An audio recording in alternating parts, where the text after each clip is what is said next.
تم پاؤ گے کہ اہل ایمان سے دشمنی میں شدید ترین تمام انسانوں میں یہودی ہیں اور مشرک ہیں۔ مکے کے مشرک یا جزیرہ نما عرب کے مشرک اس وقت جن کے سر خیل تھے، جن کے لیے قرآن مجید میں سورہ توبہ میں ائمہ کا لفظ آیا ہے، فقاتلوا ائمۃ الکفر، ایک طرف وہ تھے جو شدید مخالف اور دوسری طرف یہودی، لیکن ان دونوں کی مخالفت کے انداز میں فرق تھا۔ یہ نوٹ کرنا چاہتا ہوں میں آج، اچھی طرح سمجھ لیجئے۔ پہلا فرق یہ تھا کہ مشرکین عرب سامنے سے وار کرتے تھے جمع مردی کے ساتھ، ان کے مقابلے میں ان کی مخالفت میں کمینگی نہیں تھی۔ وہ اپنے باطل معبودوں کے لیے بھی گردن کٹا رہے تھے۔ ابو جہل نے کہا تھا ذرا نیچے سے گردن کاٹنا تاکہ اونچی نظر آئے کہ سردار کی گردن ہے، جب تم کسی چیز پر اس کو اوپر لٹکاؤ گے۔ 70 جانیں انہوں نے پیش کی ہیں بدر میں اپنے دین باطل کے لیے اور اپنے معبودان باطل کے لیے۔ اس کے برعکس یہودیوں کی مخالفت تھی کمینگی والی مخالفت، ان میں مقابلے کی ہمت نہیں تھی، جرأت نہیں تھی۔ لا یقاتلونکم جمیعا، سورہ حشر میں فرمایا یہ یہودی کبھی تم سے مسلمانوں جمع ہو کر جمعیت کی شکل میں ڈٹ کر میدان میں آ کر مقابلہ نہیں کر سکیں گے۔ الا فی قرى محصنۃ او من وراء جدر، بڑے مضبوط قلعہ بندیوں میں اپنے آپ کو محفوظ کر کے اور فصیلوں کے پیچھے سے، دیواروں کے پیچھے سے، عورتوں کی طریقے سے پتھراؤ کریں گے، اس کے سوا کچھ نہیں کر سکتے۔ تو پہلا فرق یہ تھا کہ مشرکین مکہ اور مشرکین عرب بالعموم مخالفت کر رہے تھے، لیکن ان کی مخالفت جمع مردوں والی مخالفت تھی، سامنے کے دشمن کی حیثیت سے کھلم کھلا علی الاعلان، جبکہ یہودیوں کی مخالفت میں کمینگی تھی، سازشی انداز تھا، خود لڑنے کی بجائے دوسروں کو ابھار ابھار کر لاتے تھے۔ اور دوسرا بڑا فرق کیا تھا؟ اس پہلے فرق کو تو نمایاں کیا اسی لفظ سے کہ گویا کہ اپنے منہ کی پھونکوں سے بجھانا چاہتے ہیں۔ ابو جہل بھی بجھانا چاہتا ہے اللہ کے نور کو، لیکن اپنے زور بازو کی بنیاد پر۔ اور یہ لوگ کردار کے اعتبار سے اتنے گر چکے ہیں کہ زور بازو کی بنیاد پر نہیں، منہ کی پھونکوں سے بجھانا چاہتے ہیں۔ بہترین تعبیر کی ہے اس کی مولانا ظفر علی خان نے کہ نور خدا ہے کفر کی حرکت پہ خندہ زن، پھونکوں سے یہ چراغ بجھایا نہ جائے گا۔ دوسرا فرق یہ تھا کہ اگرچہ مشرکین میں بھی ایسے لوگ تھے جو پہچان چکے تھے کہ محمد اللہ کے رسول ہیں، سچے ہیں، صادق ہیں، لیکن وہ استثنائی معاملات تھے، وہ غافل تھے۔ قرآن مجید میں بار بار ان کے کفر کے لیے ایک توجیہ پیش کی گئی ہے کہ ان کے پاس کوئی رسول آیا ہی نہیں، ان کے لیے رسالت اور نبوت بڑی ایک عجیب سی شے تھی، وہ چیزیں ان کے ذہن سے بالکل خارج ہو چکی تھی۔ لیکن یہود کا معاملہ اس کے برعکس تھا، وہ 100% پہچانتے تھے محمد رسول اللہ کو صلی اللہ علیہ وسلم، بالخصوص ان کے علماء، یعرفونہ کما یعرفون ابناہم، پہچانتے ہیں اسے جیسے کہ اپنے بیٹوں کو پہچانتے ہیں، علی وجہ البصیرۃ، وہ کسی مغالطے میں نہیں تھے، پوری ڈٹائی کے ساتھ پہچانتے ہوئے۔ آپ کو تو معلوم ہے کہ حضور صلی اللہ علیہ وسلم کی جو نشانیاں ہیں ان کا تو معاملہ بہت آگے کی بات ہے۔ حضور کے ادنا رفقا کا معاملہ کیا تھا کہ حضرت عمر رضی اللہ تعالیٰ عنہ کے بارے میں پوری ان کی صفات ان کے ہاں موجود تھیں، اور عیسائی علماء نے ان کے ساتھ ٹیلی کر کے ہی حضرت عمر کو سامنے کھڑے ہو کے دیکھ کر اور پھر جو ہے یروشلم کا قبضہ لیا تھا کہ ہاں یہ وہی درویش بادشاہ ہے جس کا ذکر موجود ہے ہماری کتابوں میں کہ یروشلم اس کے ہاتھوں فتح ہوگا۔ تو یہ دو فرق ذہن میں رکھیے، یریدون لیطفئوا نور اللہ بافواہہم واللہ متم نورہ۔ دوسری بات جو سوچنے کی ہے اس آیت میں کہ نور اللہ سے مراد کیا ہے؟ اللہ کا نور ایک اعتبار سے ذہن منتقل ہوتا ہے قرآن حکیم کی طرف۔ نور اصل میں قرآن مجید میں ہدایت کے لیے بھی آتا ہے، تورات کے لیے آیا فیہا ہدی و نور، انجیل کے لیے آیا فیہ ہدی و نور، روشنی ہی سے انسان راستہ دیکھ سکتا ہے۔ الہدا قرآن حکیم، ہدایت کاملہ، اس کے لیے خاص طور پر لفظ آیا ہے۔ سورہ تغابن میں فرمایا فآمنوا باللہ ورسولہ والنور الذی انزلنا واللہ بما تعملون خبیر۔ ایک مفہوم تو یہ ممکن ہے قرآن مجید کے اس اصول کے تحت کہ القرآن یفسر بعضہ بعضا، ویسے یہ کہ اس کا عام مفہوم اسلام، ہدایت، جس معنی میں چاہے لے لے، لیکن میرا ذہن زیادہ جس چیز کو قبول کر رہا ہے وہ ایک ایسے شخص کی تعبیر ہے جو اگرچہ کوئی معروف عالم دین نہیں تھا،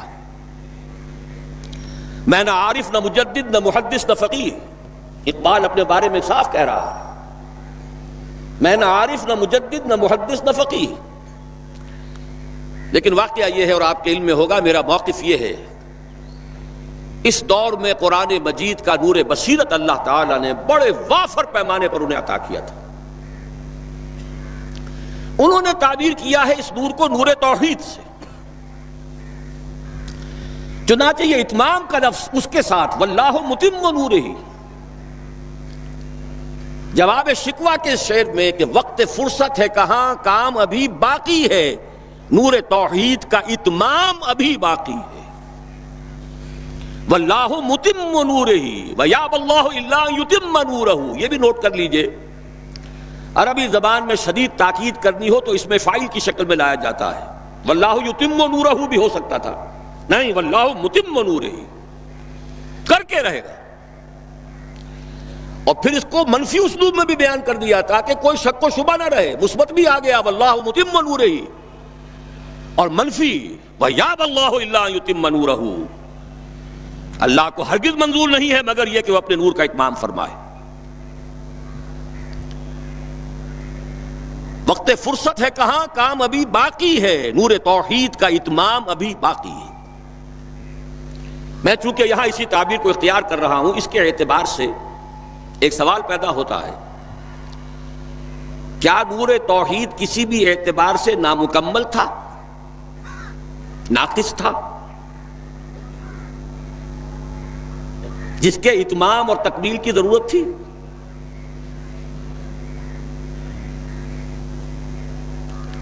اگر میں اس سوال کا جواب ہاں میں دوں تو آپ سب چونک جائیں گے، لیکن میری وضاحت سن لیجئے۔ جہاں تک عقیدے کا نور ہے، عقیدے کی توحید ہے، اور انفرادی سطح پر اپنے عمل کی توحید ہے، توحید کے دو حصے سمجھ لیجئے۔ ایک توحید ہے عقیدے کی توحید، اللہ کو ایک ماننا، ایک جاننا، اس کی صفات میں، اس کی ذات میں کسی کو اس کا ساجی، ہمسر، برابر، ہم پلہ، کفر، ند، ضد نہ سمجھنا۔ ایک عمل کی توحید ہے کہ ایک ہی اللہ کے مطیع فرمان ہو جانا، ہما تن، ہما وقت، ہما وجوہ، مخلصین لہ الدین، یہ عملی توحید ہے۔ تو عقیدے کی توحید اور انفرادی سطح پر عمل کی توحید ہر دور میں مکمل رہی، حضرت آدم کی بھی مکمل تھی، حضرت نوح کی بھی مکمل تھی، تمام انبیاء کرام کی مکمل تھی، نہ ان کی عقیدے کی توحید میں کوئی کسر ہو سکتی تھی، نہ انفرادی سطح پر عمل کی توحید۔ لیکن ایک توحید ہے اجتماعی سطح پر عمل کی توحید، پورے نظام زندگی کا اللہ کے حکم کے تابع ہو جانا، یہ ابھی مکمل ہونا تھا، اس کی تکمیل ہونی تھی۔ افراد موحد تھے اپنی زندگیوں میں بھی، اپنے عقیدے میں بھی۔ نظام جیسا آج آپ غور کیجئے، بڑے بڑے فن خواہ موحد موجود ہیں ہمارے ہاں، فن خواہ سمجھتے ہیں اپنے آپ کو کہ معلوم ہوتا ہے شرک ہمارے قریب بھی نہیں آ سکتا۔ اجتماعی سطح پر ہم سب مشرک ہیں، پوری قوم مشرک ہے، مشرکانہ نظام ہے۔ جب تک وَيَكُونَ الدِّينُ كُلُّهُ لِلَّهِ نہیں ہوتا، یہ نظام مشرکانہ ہے، قانون اللہ کا نہیں ہے۔ آپ کی عدالتوں میں اللہ کے حکم کی کوئی حیثیت نہیں ہے، آپ کی منڈیوں میں اور بازاروں میں اللہ کا حکم نہیں چلتا ہے۔ معلوم یہ ہوا کہ ایک ہے اجتماعی توحید. کچھ مواقع ضرور آئے ہیں تاریخ انسانی میں جبکہ اجتماعی توحید بھی ہوئی. حکومت قائم ہوئی حضرت داؤد کی اور حضرت سلیمان کی، وہ اجتماعی توحید کی تھی. لیکن ایک بات نوٹ کر لیجئے گا، یہ میرا اصل میں کل کی تقریر کا موضوع ہے. یہ کام تاریخ انسانی میں صرف ایک مرتبہ ہوا ہے کہ ایک فرد واحد اپنی دعوت کا آغاز کرے اور تمام مراحل سے گزار کر اپنی اس دعوت اور تحریک کو اور توحید کامل تک معاشرے کو پہنچا دے. یہ اس سے پہلے کبھی نہیں ہوا. حضرت داؤد کو تو راہ چلتے حکومت مل گئی تھی. جنگ تو ہو رہی تھی حضرت طالوت اور جالوت کی. وہ تو ایک گڈریا اپنا گوپیا لے کر آ گیا ہے وقت پر اتفاقاً، اور اس گوپیے کی جو پتھر تھا وہ جالوت کے آنکھوں کے اس کی زرہ میں جو سوراخ تھا اس میں سے ہو کر اس کے بھیجے میں گزر گیا، مارا گیا، حکومت مل گئی. کیا حضرت داؤد ایک داعی کی حیثیت سے سامنے آئے تھے؟ کیا انہوں نے اپنی کوئی جماعت بنائی تھی؟ کیا ان مراحل سے گزرے تھے؟ قطعاً نہیں. صرف ایک مرتبہ ہوا ہے تاریخ انسانی میں، اور وہ محمد الرسول اللہ صلی اللہ علیہ وسلم. فرد واحد سے بات شروع کر کے یہ جو آتا ہے خطبات جمعہ میں آپ سنتے ہیں وحد اللہ، توحید باب تفصیل سے، اور اپنی توحید کو خالص کرو اور خالص کرو اور خالص کرو اور خالص کرو، شرک سے اسے ہر اعتبار سے پاک کر دو. یہ تو پوری زندگی کا لائف لانگ ایفرٹ ہے. آخری امتحان توحید کا جو لیا ہے ابراہیم کے رب نے. دیکھیں اس بوڑھے کے دل میں کہیں اپنے بیٹے کی، اکلوتے بیٹے کی محبت تو ہم سے زیادہ نہیں ہو گئی. کیسے کیسے امتحانات سے گزر چکا وہ بوڑھا، کیسے کیسے امتحانات. لیکن آخری امتحان دعائیں مانگ مانگ کر بیٹا لیا تھا.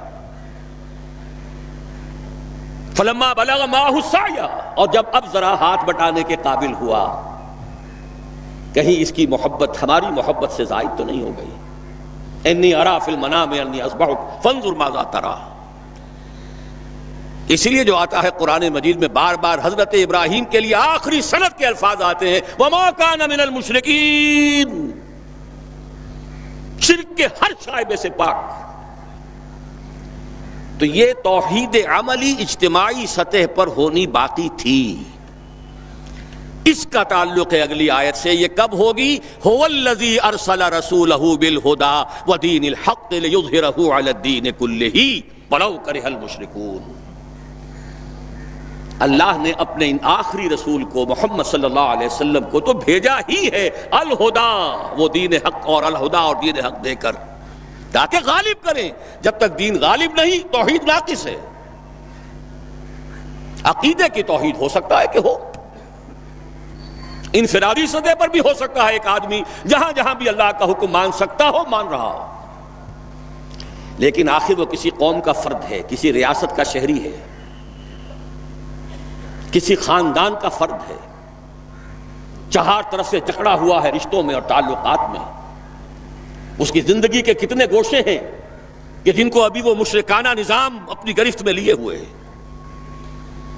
یہ در حقیقت اسی وقت ہوگا جبکہ اللہ کا دین غالب ہو جائے. هو الذی ارسل رسولہ بالہدی ودین الحق لیظہرہ علی الدین کلہ ولو کرہ المشرکون. مشرک تو کبھی پسند نہیں کریں گے. یہاں ذرا شرک کو سمجھ لیجئے، یہ شرک صرف عقیدے کا نہیں. آج کا سب سے بڑا شرک کیا ہے؟ اللہ کا اللہ کو دو، ریاست کا ریاست کو دو. یہ سیکولر نظام ہے، یہاں پر جو ہے حاکمیت عوام چلے گی. جاؤ مسجدوں میں اللہ کا حکم نافذ کر لو.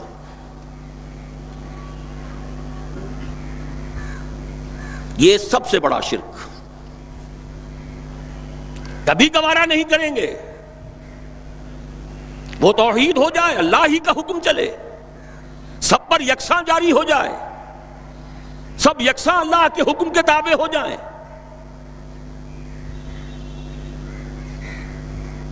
وَلَوْ كَرِهَ الْمُشْرِكُونَ. مشرک کبھی نہیں چاہیں گے، لیکن ان کی مخالفت کے علی الرغم، ان کی ساری ریشہ دوانیوں کے باوجود ان کی تمام سازشوں کے باوجود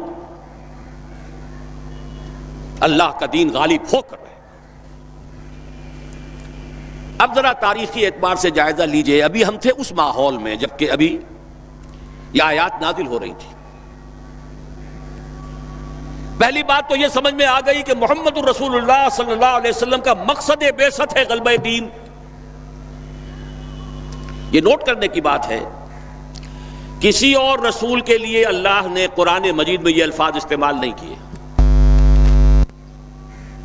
شاہد سب تھے، مبشر سب تھے، نذیر سب تھے، داعی سب تھے، مبلغ سب تھے، معلم سب تھے، مربی سب تھے، مزکی سب تھے، لیکن یہ کہ هو الذی ارسل رسولہ بالہدی ودین الحق لیظہرہ علی الدین کلہ، صرف محمد کے لیے آئے الفاظ صلی اللہ علیہ وسلم اور 3 مرتبہ آئے۔ اب اس کے ساتھ جس کو صغرا کبرا کہتے ہیں لاجک میں پریمیسز، اس کے ساتھ جوڑیے دوسری بات جو قرآن میں 5 مرتبہ آئی ہے، اگرچہ وہ آئی ہے ذرا مختلف الفاظ میں۔ کہیں فرمایا وَمَا أَرْسَلْنَاكَ إِلَّا رَحْمَةً لِلْعَالَمِينَ، ہم نے نہیں بھیجا ہے محمد صلی اللہ علیہ وسلم آپ کو مگر تمام جہان والوں کے لیے رحمت بنا کر۔ آپ کی بعثت جغرافیائی، نسلی، قومی، علاقائی حدود سے ماورا، بالا تر۔ قرآن میں بقیہ سارے رسولوں کی بات آتی ہے تو کہتے ہیں یا قوم یا قوم یا قوم۔ نوح نے کہا یا قوم اعبدوا اللہ، ہود نے کہا یا قوم اعبدوا اللہ، صالح نے کہا یا قوم اعبدوا اللہ ما لکم من الہ غیرہ، اور قرآن کہتا ہے یا ایھا الناس، یا ایھا الناس اعبدوا ربکم الذی خلقکم والذین من قبلکم لعلکم تتقون۔ لیکن صریح ترین جو لفظ آیا ہے وما ارسلناک الا کافۃ للناس بشیرا ونذیرا، ہم نے نہیں بھیجا ہے محمد صلی اللہ علیہ وسلم آپ کو مگر پوری نوع انسانی کے لیے بشیر اور نذیر بنا کر۔ اب ذرا اس کو جوڑیے، محمد کو بھیجا کاہے کے لیے؟ غلبہ دین کے لیے صلی اللہ علیہ وسلم، اور بھیجا کن کے لیے؟ تمام انسانوں کے لیے۔ کیا نتیجہ نکلتا ہے منطق سے؟ محمد الرسول اللہ صلی اللہ علیہ وسلم کا مقصد بعثت مکمل اسی وقت ہوگا جب پورے عالم انسانیت پر اللہ کا دین غالب آ جائے، ورنہ بات وہی ہے جو اقبال کا شعر سنا چکا ہوں، وقت فرصت ہے کہاں کام ابھی باقی ہے، نور توحید کا اتمام ابھی باقی ہے۔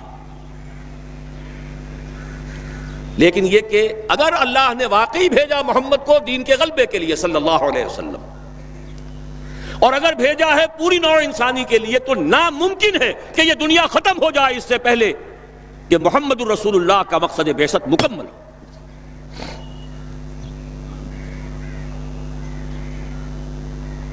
یہی بات ہے کہ جس کی خبر پیشن گوئی کے طور پر قرآن میں تو نصوص ہیں، لیکن ان سے نتیجہ نکالنا پڑے گا، منطق۔